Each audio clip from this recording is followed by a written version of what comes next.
Welcome back to Educator.com's English Grammar course. This lesson is about 10 sets of commonly confused words. Let's get started. Okay, this lesson is going to be a little bit different. We're not going to do any practice questions on this one because we're just going to go over how to remember 10 sets of commonly confused words, which one to use at which time. So, we're going to look at affect and effect, which one do you use when. We're going to look at when to use fewer and when to use less, imply versus infer, it's and its, which drives everyone crazy, lie and lay, than and then, that and which, there and there, who versus whom, and your versus your. All right, affect versus effect. Affect is always, well, almost always, a verb. It means to have an impact or influence on. Now, the way to remember affect is it starts with A. Affect is an action. My affection, which is in fact where we get the word affection, affects my actions. Look at those A's. When you're trying to remember how to use affect, remember that it is an action. I affect the world around me. Effect is usually a noun meaning result or impact. It can also mean to implement, usually in the context of the phrase to effect change. But usually, it's a noun. So, just remember the movie E.T.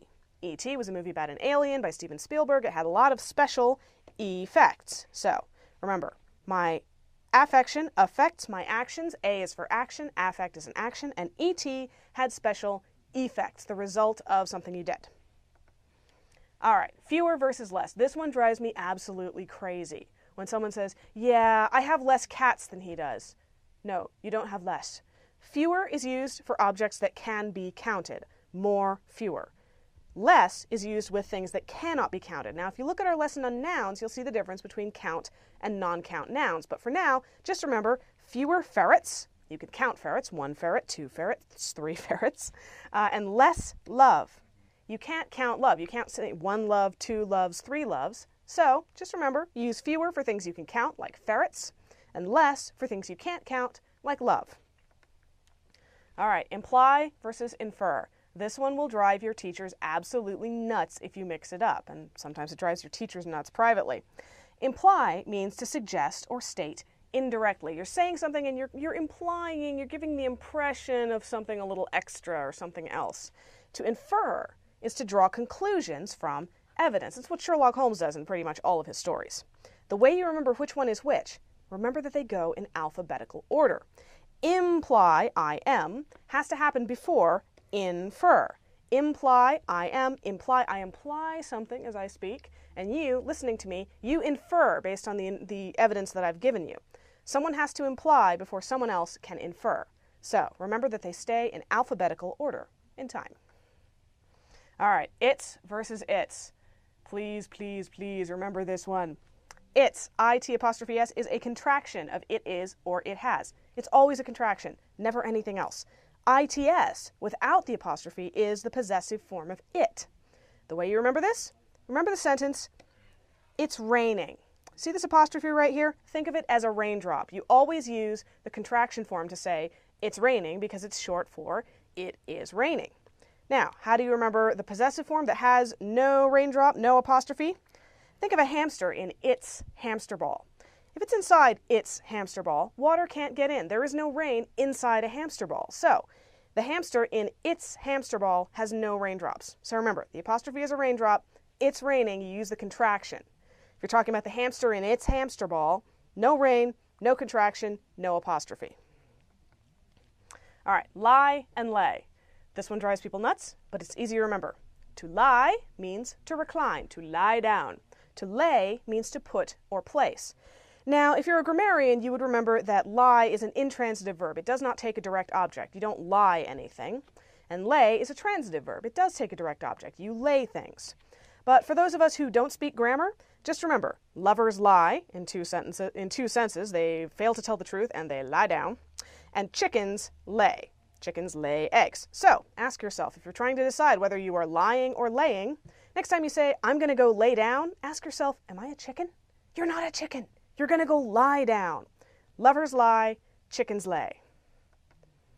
All right, than versus then. I see this misused all the time, especially on the internet. Than, with an A, is a preposition that's used for comparisons.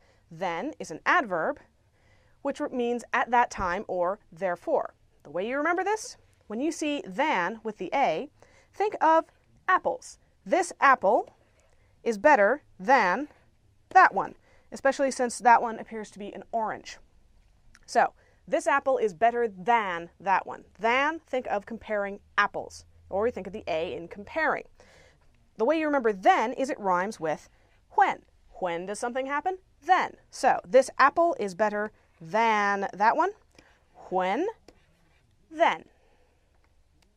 All right, that and which. Grammar explanation first, real world explanation second.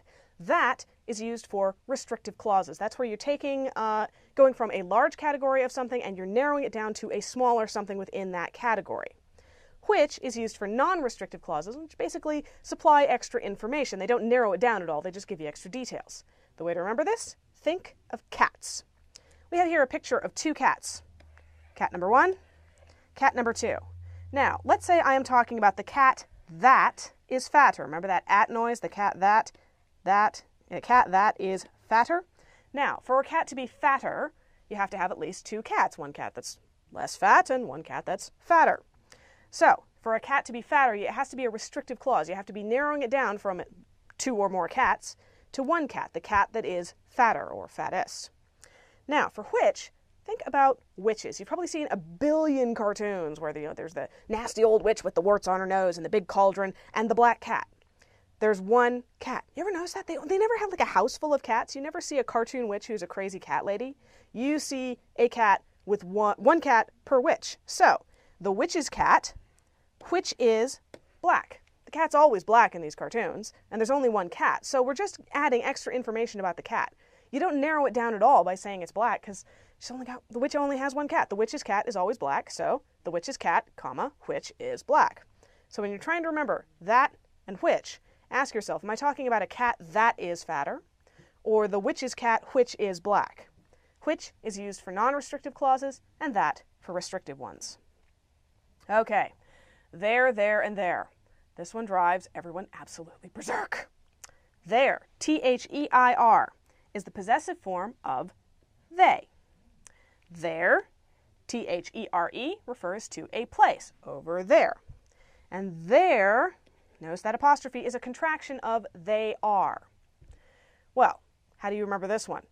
Just remember one sentence in which all 3 of these are used in alphabetical order. As long as you can alphabetize and remember this sentence, you'll remember which one is which.